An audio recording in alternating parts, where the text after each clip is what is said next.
आज ये जमदूत आ विष्णुदूत भितर बुझामणा भूल हो जाए। विष्णुदूत मैंने कहते ना आम ताकू नबू, जमदूत मैंने कहले ना आम ताकू नबू। ए समय विष्णुदूत मैंने कहले जमदूत मैंने तुम कौन धर्म करुच, धर्मराज हेले जम, तेणु जो धर्मराज जम जी धर्मर राजा ताले तुम केमी बड़ अधर्म करुच। विष्णुदूत मैंने पचारे जमदूत को जे प्रकृत धर्म कौन, धर्म शब्द अर्थ कौन, सेठी जमदूत माने कहले वेद प्रणीहितो धर्म ह्यधर्मश्च विपर्जय वेद नारायण साक्षात स्वयं भूरिति सुश्रम। अर्थ धर्म शब्द अर्थ ला जहाकु वेदगण कहिचंती, जोतिरे वेदगण माने सम्मत, शास्त्र सम्मत, ग्रंथ सम्मत, देवता माने सम्मत, सी हैला धर्म। अधर्म कौन ना जो कर्म को निषेध करिसंती देवता माने वेदगण माने जो कर्म को निषेध करिसंती ता होची अधर्म भागवत दृष्टिकोण रु। आउ पुनी धर्म शब्द अर्थ कौन, धारयते एति धर्म, जे धारणा करिबा जे धरि के रखिसंती से हेले धर्म। तेणु धर्म को बुझिबाटा एते सहज कथा नुहे। आमे धर्म रे अछि ना धर्म रे नाही, अधर्म रे अछि ना अधर्म रे नाही, सेटा आपण माने ही विचार करिवे। किंतु धर्म और अधर्म संबंध रे आलोचना चलीची। येला भागवत वाणी अजायमूल सिना मृत अवस्था रे पडिचंती, किंतु भागवत वाणी आलोचना करथला समय से भागवत वाणी बे तंग कर्णपुट रे पडुची। जतक पाप थिला आउरी पाप क्षय हेई जाउची, धीरे धीरे सरी सरी जाउची। शेष रे एई सिद्धांत रे उपनीत हेले शेष समय भगवान को नाम पुनर्धारण करिथिबारु अजायमूल वैकुंठ को जीवा को पड़िबो। से वैकुंठ प्राप्त, से भगवान को सेवक हवा को योग्य, तेणु ताको भगवान को सेवक हवा को पड़िबो। अजायमूल बाहरिले भगवान को परम पावन सेवा कले एवं वैकुंठ को जाई भगवान को सेवा करी आनंद को पाइले। कारण आनंद सुख शांति और आनंद, हाँ सुख जोटा शांति जोटा आनंद सेटा किंतु अलग अलग, सुख शांति आनंद अलग अलग। शरीर खोजे सुख, मन खोजे शांति, आत्मा खोजे आनंद। तेणु सेठी आत्मा को देइचंती परमात्मा से चरण बिंद रे अजायमूल, जा फल कि तांकर आउ ना दुख अछि ना क्लेश अछि किछि नाही। सेठी वैकुंठ, वैकुंठ कहले कोन, जोटी भगवान थाने ताहला वैकुंठ। आउ बहुत लोक अछंती वैकुंठ को विश्वास करंती, नाम कोन गोटे वैकुंठ अछि, किंतु ए मर्त्य भी गोटे वैकुंठ अच्छी, ए मर्त्य भी गोटे वैकुंठ अच्छी। कौन से वैकुंठ, जोठी आपण माने बसिचंती एहला मर्त्यर वैकुंठ। काई कहछु आमे कहूनु, परम कारुणिक आराध्य ठाकुर केशव चंद्र कहउचंती, डाके न डाके धाई आसे मुहि सतसंग अटे तारण भुई, सतसंग अटे मोर निवास, सतसंगे काल न करे प्रवेश मु निजे सत्संग रे थाए बोली प्रभु कहउचंती। अर्थ भगवान जोठी थाली ताहला वैकुंठ, तेणु सत्संग रे प्रभु अछंती माने सत्संग कौन, सत्संग होची वैकुंठ। एटी प्रभु निजे साक्षात विराजित।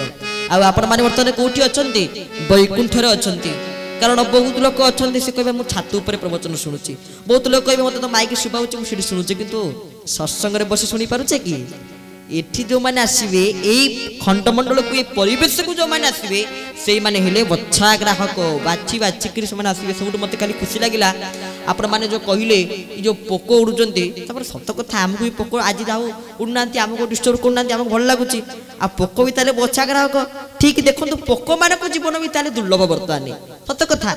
ताले पोको माने को जीवन भी वर्तमान दुर्लभ। गोटे पोको जन्म पाइबा दुर्लभ। किछ न सत्संग हेले लाइट अधिका जलेले आमे पोक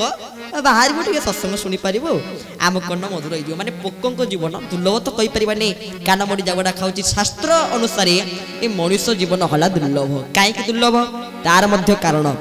84 लाख जोनी आमे बुलिची। केमिति ना स्थावरं 20 लक्षानि 9 लक्षानि जलदाहा कुर्मिणां रुद्र संख्यानां 10 लक्षानि पक्षिणां पशुनां 30 लक्षानि 4 लक्षानि वानराहा। स्थावर कहले स्थिर, स्थिर किए वृक्ष गच्छ स्थिर, तेणु तार जन्म में 20 लक्ष जन पाइले। 20 लक्ष स्थावर 20 लक्षानि 9 लक्षानि जलदाहा 9 लक्ष जलचर जीव 20 न 29 कुर्मिणां रुद्र संख्यानां कुर्मी बा कीट हला रुद्र संख्या। रुद्र कहले 11 रुद्र शंकर भगवान 11 रुद्र 11 रुद्र, तेणु कुर्मिणां रुद्र संख्यानां आपणकर 29 11 हला 40 10 लक्षाणी पक्षीनांग पक्षी है 10 40 10 85 पशुनांग 300 लक्षाणी पशु है 30 लक्ष 50 30 80 चतुर लक्षाणी बानर आहा 4 लक्ष बानर तेणु 84 लक्ष जन बुली सारा पर भगवान कृपा करी आमको मनुष्य शरीर को प्रदान ये दुर्लभ शरीर अनेक जन्म तप बले मनुष्य जन्म महितले अनेक जन्म जन्मांतर पर भगवान कृपा करी मनुष्य शरीर को आमको प्रदान करिसंती जाला आमर दुर्लभ शरीर मनुष्य शरीर तेणु सेमिति दुर्लभ शरीर करिया पड़ो ना आमको हाँ दुर्लभ कहले कौन कष्ट दुर्लभ कहले कष्ट तेणु कहीं मनुष्य को दुर्लभ कहगला तार कारण कौन तार भी कारण अच्छी दुर्लभ त्रयमेत देवानुग्रह महैतुकम मनुष्यत्व मुमुक्षत्व महापुरुष संशय जने सद्गुरुंकर चरण सन्निधि को जीवाको पड़िबो ताले जे मनुष्य शरीर हमर दुर्लभ होई परिबो तेणु अजाय मूल भगवत उपलब्धि करि पारिचंती भगवान को पाई पारिचंती एला षष्ठ स्कंदर कथा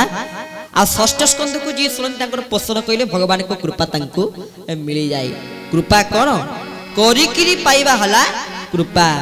जीता जीवन में किछि करी नहीं भगवान को पितृत्व हरि पितृत्व सी पाइने कहीं आमर सब कम ठीक जदि कह जाए सत्संग काम हम भागवत टुंगी के गोटे सत्संग करिया कि मठ काम टे हम मठरे आम ठाकुर सेवा से कम आमर जमा कि रोहुनी निजर सेवा किसी मठ प्रति ना कौन मठ को दो कौन आश्रम को दो कौन से हम कि हम ना से किंतु भागवत भाषा रे सी हूँ प्रकृत वैष्णव वैष्णव कि वैष्णव ही जदि रागुथुबो क्रोध करुथुबो केमती हबो दिन कृष्ण कहिचंती कर धरी कहू अछि सुजने भक्त कवि दिन कृष्ण निजे भक्त कवि दिन कृष्ण दास प्रभु केते सुंदर भाव रे आलोचना करूचंती कहउचंती कर धरी कहू अछि सुजने तापर शब्द रे कहउचंती क्रोध अभिमान नघेन माने क्रोध अभिमान नघेन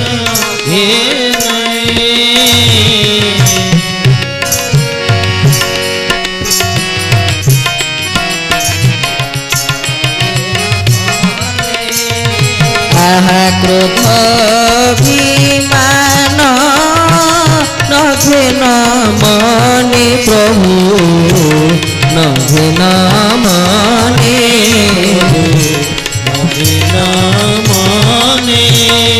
बोल भक्त वत्सल भगवान की जय वैष्णव हिथिबो जदि रागुथुबो वैष्णव हिथिबो जदि अहंकार मनरे थिबो तले केमति होबो किंतु राधा माधव भागवत टुंगर समस्त कर्मकर्ता माने जा हो इत्यादि सतर्क एवं सबुठु बड़ आनंद लगिला आम प्रथम दिन कहि देथिलु जे नरोत्तम सार को साधुवाद आज्ञा को प्रणाम कहिथिलु तापर दिन मते बड़ सुंदर कथाटी कहले ताको मु निजे मो मर्म को भेदेली निश्चित भाव रे से मते कहले जे खाली मु नुहे आम भागवत टुंगिरा में समस्त कर्मरत खाली मु नुहे आमे समस्ते भागवत सेवा पे भगवान को सेवा पे किछ ना किछि करूचु गोटे आंगुली कोन सब करि परिबो कामटी करिया पे पांचटा आंगुली निश्चित भाव रे ताको समर्थ हो पड़िबो सेमिति आमे समस्ते समर्थ समस्ते एकमत भगवान को कथा को श्रवण करिवा पाई आउ तापरे ई भी गोटे संस्कृति संपन्न गा आमे जानिचु फकीरपुर पाला अनुष्ठान पाला एठी अति सुंदर भाव रे होई थाई पाला आम गाँ तापर आमर ये अंचल बहुत सु पाला अनुष्ठान बहुत जगह आम गाँव में यपट अंचल आम गाँ पाखे अणतीरा आम गाँ अणतीरा बहुत पुरातन अनुष्ठान आपण मानकर एठी मध्य बहुत पुरातन अनुष्ठान तेणु जा हो पाला अनुष्ठान पाला गायक माने जो माने पाला परिवेशन करुचंती व्यासपीठ प्रणति ज्ञापन करुच्ची एवं एइभଳି एक संस्कृति संपन्न स्थान एवं